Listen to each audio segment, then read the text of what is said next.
রাশিয়ার আঘাত কতটা ভয়াবহ হতে পারে সেটা আবারও দেখল ইউক্রেন। মস্কোর প্রায় ৫০০ ড্রোন আর অর্ধশত মিসাইল হামলে পড়ল ইউক্রেনের আকাশে, আর এতেই লণ্ডভণ্ড দেশটির পশ্চিমাঞ্চল। হামলায় নিহত হয়েছেন ৩ শিশুসহ ২৬ জন। এছাড়া রুশ তাণ্ডবে অন্ধকারে ডুবে গেছে বেশ কয়েকটি এলাকা, আর ব্যাহত হয়েছে দেশটির দক্ষিণ পূর্বাংশের আকাশ যোগাযোগ। এই পরিস্থিতিতে যুদ্ধ অবসান ও শান্তি প্রচেষ্টা জোরদারের আলোচনায় অংশ নিতে বুধবার তুরস্কে গেছেন ইউক্রেনের প্রেসিডেন্ট ভলোদিমির জেলেনস্কি। অন্যদিকে যুদ্ধ শেষ করার লক্ষ্যে এক গোপন পরিকল্পনা বাস্তবায়নে মাঠে নেমেছে ট্রাম্প প্রশাসন। ভোরের অন্ধকার পুরোপুরি কাটার আগেই বিকট শব্দে জেগে উঠেছে ইউক্রেনের পশ্চিমাঞ্চল। আগুনের লেলিহান শিখা আর ধোঁয়ার কুণ্ডলিতে ছেয়ে গেছে পশ্চিমাঞ্চলীয় শহর তেরনোপিলের আকাশ। কিয়েভ বলছে বুধবার ভোররাতে ইউক্রেনের পশ্চিমাঞ্চল জুড়ে বড় ধরনের ভয়াবহ হামলা চালায় রাশিয়া। এই হামলায় আহত হয়েছেন অনেকে। এছাড়া বেশ কিছু এলাকায় বন্ধ হয় বিদ্যুৎ সরবরাহ।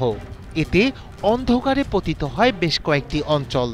বিশ্লেষকরা বলছেন ২০২২ সালের ফেব্রুয়ারিতে পূর্ণমাত্রায় যুদ্ধ শুরুর পর এটি অঞ্চলটিতে রাশিয়ার অন্যতম প্রাণঘাতী হামলা। Which is the world-class cable brand? Walton Cables, নিরাপদ আগামী সংযোগ। ইউক্রেনের বিমান বাহিনী জানিয়েছে রাশিয়ান X-101 ক্রুজ ক্ষেপণাস্ত্র আবাসিক ফ্ল্যাটে আঘাত করেছে। আর দেশটির প্রেসিডেন্ট ভলোদিমির জেলেনস্কির দাবি, টার্পোনিল হামলায় উল্লেখযোগ্য ধ্বংসযজ্ঞ ঘটেছে এবং অনেক হতাহত এখনও ধ্বংসস্তূপের মধ্যে পড়ে আছেন। এই হামলায় রাশিয়া ৪৭০টির বেশি ড্রোন এবং ৪৭টির বেশি ক্ষেপণাস্ত্র ব্যবহার করেছে বলেও অভিযোগ করেন তিনি। হামলায় পশ্চিম ইউক্রেনের পরিবহন ও বেসামরিক অবকাঠামোর ক্ষতির কথা স্বীকার করেন ইউক্রেনীয় প্রেসিডেন্ট।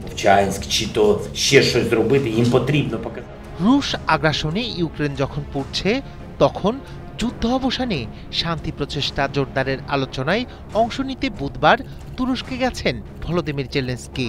তবে বার্তা সংস্থা এএফপি জানায়, মিত্র আমেরিকার বিশেষ দূত স্টিভ উইটকফ আলোচনায় অংশ নেবেন কিনা তা নিয়ে তৈরি হয়েছে অনিশ্চয়তা।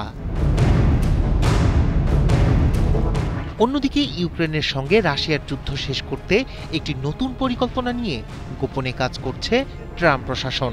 এ পরিকল্পনায় নেওয়া হচ্ছে রাশিয়ার পরামর্শ। মঙ্গলবার মার্কিন ও রাশিয়ান কর্মকর্তাদের বরাতে এ তথ্য জানিয়েছে আমেরিকার সংবাদ মাধ্যম অ্যাক্সিওস। ডোনাল্ড ট্রাম্পের গাজা যুদ্ধবিরতি পরিকল্পনার মতো এতে রয়েছে ২৮ দফা রোডম্যাপ। এর আগে গত এপ্রিলেও রাশিয়ার কাছে একটি শান্তি প্রস্তাবনা পাঠিয়েছিল ওয়াশিংটন। তবে মস্কো জানায় প্রস্তাবে তাদের মূল দাবিগুলো অন্তর্ভুক্ত নয়। এরপরেই মুখ থুবড়ে পড়ে উদ্যোগটি। রায়হান কবির শুভ্র, ৭১।